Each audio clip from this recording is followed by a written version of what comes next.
കേരളത്തിന്റെ private bus മേഖല ഇന്ന് ചരിത്രത്തിലെ ഏറ്റവും വലിയ ശോചനാവസ്ഥയിലൂടെയാണ് കടന്നു പോകുന്നത്. ഒരു കാലത്ത് കേരളത്തിന്റെ നട്ടല്ലായിരുന്ന പ്രൈവറ്റ് ബസ് ഇന്ന് ഈ ശോചനാവസ്ഥയിലെത്താൻ കാരണം ആരാണ്? ഈ സർക്കാരോ അതോ കഴിഞ്ഞുപോയ സർക്കാരോ? നമുക്ക് ആ യാഥാർത്ഥ്യത്തിലേക്കൊന്ന് ചെന്ന് നോക്കാം. കാനനപാതയിൽ കല്ലും മുള്ളും വന്യമൃഗങ്ങളും നിറഞ്ഞ വഴിയിലൂടെ യാത്രക്കാരെ നിങ്ങളെ യഥാസ്ഥലത്തേക്ക് സുരക്ഷിതരായി എത്തിക്കുമ്പോൾ വാൽപ്പാറ ചാലക്കുടി റൂട്ടിൽ ചീനിക്ക ബസ് സർവീസ് ഇനിയില്ല. കഴിഞ്ഞ സർക്കാരിന്റെ കാലത്ത് തകർച്ചയിലെത്തിയ പ്രസ്ഥാനം പ്രിയദർശിനിയുടെ വരവോടെ പൂർണ്ണമായി തകർച്ചയിലായി. ആരോടും പരിഭവങ്ങളില്ല, പരാതികളില്ല. ഞങ്ങളുടെ സ്നേഹം നിറഞ്ഞ യാത്രക്കാരോട് നന്ദി മാത്രം. കഴിഞ്ഞ ദിവസം ഫേസ്ബുക്കിൽ വന്ന ഒരു പോസ്റ്റാണിത്. ഏകദേശം 62 വർഷങ്ങളായിട്ട് സർവീസ് നടത്തിക്കൊണ്ടിരുന്ന ഒരു ബസ് ഇന്ന് അവരുടെ അവസാനത്തെ യാത്ര റീത്തോടു കൂടി അവസാനിപ്പിച്ചിരിക്കുകയാണ്.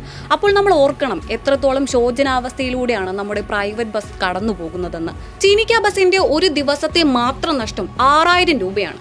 അപ്പോൾ നിങ്ങളൊന്ന് ചിന്തിച്ചു നോക്കൂ, കേരളത്തിലെ ബാക്കിയുള്ള പ്രൈവറ്റ് ബസ്സുകൾക്കും ഇത് തന്നെ ആയിരിക്കില്ലേ അവസ്ഥ? ഇനി മറ്റൊരു കാര്യം കൂടി ചോദിക്കട്ടെ, ഇതിനുള്ള കാരണങ്ങൾ എന്താണ്?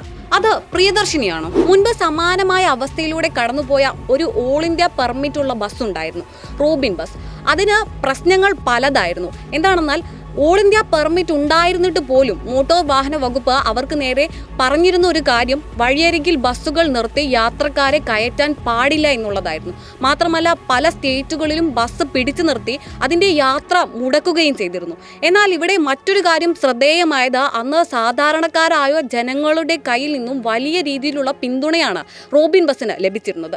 പക്ഷേ ഇന്ന് പ്രൈവറ്റ് ബസ്സുകളുടെ കാര്യത്തിലേക്ക് വരുമ്പോൾ അവിടെ ജനങ്ങളിൽ നിന്ന് അത്തരത്തിലൊരു പിന്തുണ പ്രൈവറ്റ് ബസ്സിന് ലഭിക്കുന്നില്ല.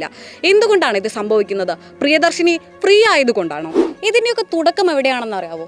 പണ്ട് LDF ഭരണകാലത്ത് KSRTC ബസ്സുകളെ സംരക്ഷിക്കാൻ വേണ്ടി 140 കിലോമീറ്ററിൽ കൂടുതൽ ദൈർഘ്യമുള്ള റൂട്ടിൽ ഓടുന്ന പ്രൈവറ്റ് ബസ്സുകൾക്ക് പെർമിറ്റ് നൽകരുതെന്ന് പറഞ്ഞ് ഒരു നിയമം കൊണ്ടുവന്നു. പക്ഷേ അത് പ്രൈവറ്റ് ബസ്സുകളെ കൂടുതൽ ശോചനാവസ്ഥയിലേക്കായിരുന്നു എത്തിച്ചത്. ഇപ്പോൾ എനിക്ക് ഓർമ്മ വരുന്നത് ലാലേട്ടൻ്റെ വരവേൽപ്പ് സിനിമയാണ്.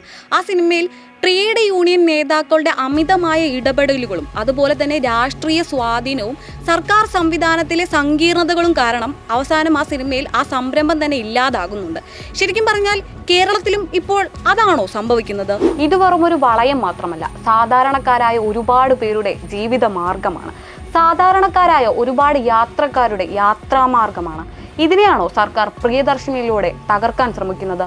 ഇനി പ്രൈവറ്റ് ബസ്സുകളും പാഠപുസ്തകങ്ങളിലെ വെറും ഒരു ചരിത്രമാക്കി മാറ്റാനാണോ സർക്കാരിൻ്റെ പുതിയ നീക്കങ്ങൾ?